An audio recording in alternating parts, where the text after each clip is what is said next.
Das duas principais correntes de pensamento chinês, confucionismo e taoísmo, a última é aquela que tem um maior cariz místico, sendo assim a mais relevante para a nossa comparação com a física moderna.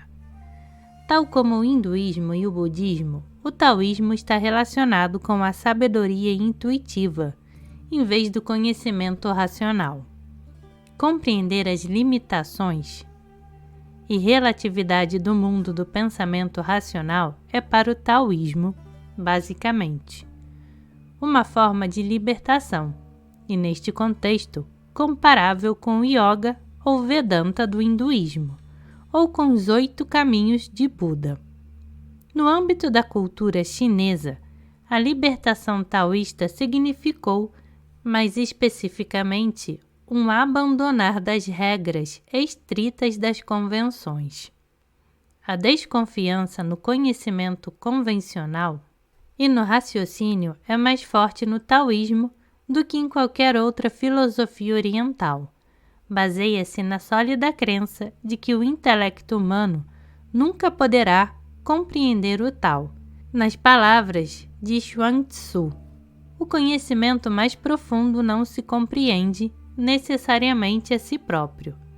O raciocínio não torna os homens mais sábios. Os sábios são contra ambos estes métodos.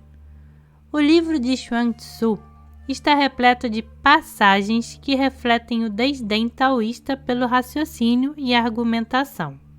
Assim, ele afirma: um cão não é bom, considerado apenas porque ladra bem, e um homem não é bom, considerado apenas por ser bem falante.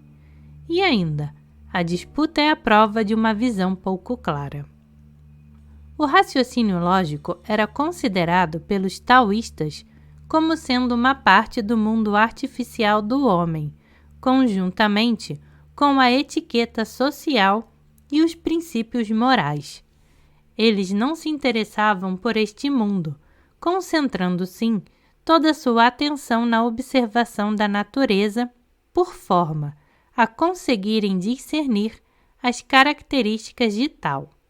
Assim, desenvolveram uma atitude essencialmente científica e apenas a sua profunda desconfiança no método analítico os impediu de conseguirem teorias científicas concretas. Apesar de tudo, a cuidadosa observação da natureza, combinada com uma forte intuição mítica, levou os sábios taoístas a discernimentos profundos, os quais são confirmados pelas modernas teorias científicas. Um dos aprofundamentos espirituais taoístas mais importantes foi o de se aperceberem que a transformação e a mudança são características essenciais da natureza. Uma passagem no Chuang-Tzu mostra claramente como a importância fundamental da mudança é revelada pela observação do mundo orgânico. Na transformação e crescimento de todas as coisas, todo rebento e qualidade tem a sua própria forma. É nisto que reside o seu amadurecimento gradual e decaimento, o fluir constante da transformação e mudança. Os taoístas viam todas as transformações da natureza como manifestações de uma reciprocidade dinâmica entre os opostos polares Yin e Yang, apercebendo-se assim que cada par de opostos constitui uma relação onde cada um dos polos está dinamicamente ligado ao outro. Para o pensamento oriental, esta ideia implícita de unidade de todos os opostos é extremamente difícil de aceitar. Parece-nos paradoxal que valores e conhecimentos que sempre acreditamos serem opostos sejam de fato aspectos de uma mesma realidade. No Ocidente, no entanto, sempre se considerou como essencial para a elevação a um estado iluminado ir para além dos opostos terrestres, e na China, a relação de polaridade de todos os opostos reside nas próprias bases do pensamento taoísta. Assim, Chuang Tzu afirma: o isto é também aquilo, o aquilo é também isto. A essência do tal é que o isto e o aquilo cessem de ser opostos. Apenas esta essência, atuando como um eixo, é o centro de um círculo que representa a mudança incessante. A partir da noção que os movimentos do Tao são uma ação combinada e sem fim entre os opostos, os taoístas deduziram duas regras básicas de conduta humana. Sempre que se queira alcançar algo novo, deve-se começar pelo seu oposto. Assim, Lao Tzu: por forma a contrair algo, deve-se primeiro tentar expandir. Por forma a enfraquecer, deve-se certamente fortalecer primeiro. Por forma a derrotar, deve-se exultar primeiro. Por forma a tirar, deve-se dar primeiro. A isto se chama sutil sabedoria. Por outro lado, sempre que queira reter algo, deve aí admitir-se alguma coisa que seja o seu oposto. Dobra-te e permanecerás ereto. Esvazia-te e permanecerás cheio. Usa-te e permanecerás novo. É este o modo de vida do sábio que alcançou um ponto de vista iluminado, uma perspectiva a partir da qual a relatividade e polaridade de todos os opostos é claramente apreendida. Estes opostos incluem os conceitos básicos de bem e de mal, os quais estão interrelacionados da mesma forma que Yin e Yang. Ao conhecer a relatividade de bem e mal, e assim a todos os pressupostos morais, o sábio taoísta não luta pelo bem, tenta assim manter um equilíbrio dinâmico entre os dois conceitos. Chuang Tzu é bastante claro ao referir-se a este ponto. Os ditados: não devemos nós seguir e honrar o bem e não ter nada a ver com o mal.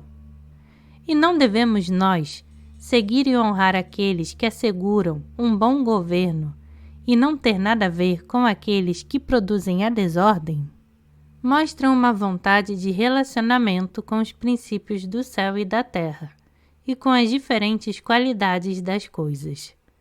É como seguir e honrar o céu e não ter em conta a terra. É como seguir e honrar o Yin e não ter em conta Yang. É claro que tal rumo não pode ser efetuado. É espantoso que, ao mesmo tempo que Lao Tzu e os seus discípulos desenvolviam a visão do mundo, as características essenciais da visão taoísta eram também ensinadas na Grécia, por um homem cujos ensinamentos são, por nós, hoje conhecidos apenas de uma forma fragmentada, e que era, e ainda é, muitas vezes incompreendido. Este taoísta grego era Heráclito de Éfeso.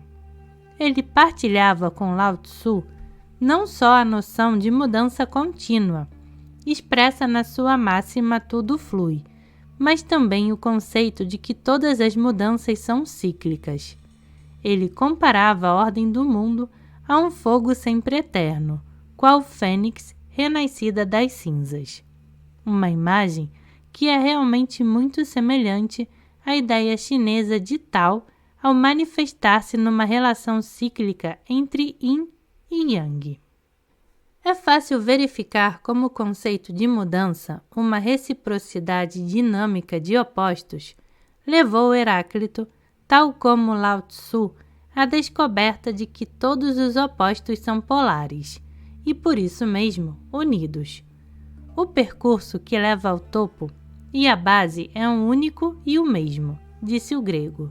E Deus é dia-noite, inverno-verão, guerra-paz, saciedade e fome. Tal como os taoístas, ele via qualquer par de opostos como uma unidade e estava bem ciente da relatividade de todos estes conceitos. Novamente as palavras de Heráclito: as coisas frias aquecem-se a si mesmas, O calor arrefece, o orvalho seca, o ressequido torna-se molhado. Lembra-nos vividamente a de Lao Tzu. O fácil dá origem ao difícil, a ressonância harmoniza o som. O seguinte procede o anterior. É bastante surpreendente que seja pouco conhecida a grande semelhança de visões do mundo destes dois sábios do século VI a.C. Heráclito é frequentemente relacionado com a física moderna, mas raramente com o taoísmo. E, no entanto, é esta última filosofia que ilustra o fato de a sua interpretação do mundo ser a de um místico, colocando assim, em minha opinião, numa perspectiva correta, o paralelo entre as suas ideias e as da física moderna. Quando mencionamos o conceito taoísta de mudança, convém referir que esta mudança não é tida como consequência de uma qualquer força, mas antes como uma tendência que é inerente a todas as coisas e situações. Os movimentos de Tao não lhes são impostos, ocorrendo natural e espontaneamente. A espontaneidade é o princípio de ação de Tao, e como a conduta humana deve ser modelada pela atuação do Tao, a espontaneidade deve também ser uma característica de todas as ações humanas. Atuar em harmonia com a natureza é, assim, para os taoístas, atuar de uma forma espontânea de acordo com a natureza de cada um. Significa ter confiança na inteligência intuitiva própria, a qual é inerente à mente humana, da mesma forma que as leis da mudança são inerentes a todas as coisas que nos rodeiam. As ações do sábio taoísta surgem assim da sua sabedoria intuitiva, espontaneamente e em harmonia com o meio que o cerca. Ele não necessita de se forçar ou forçar alguma coisa em seu redor. Adapta simplesmente as suas ações aos movimentos do Tao.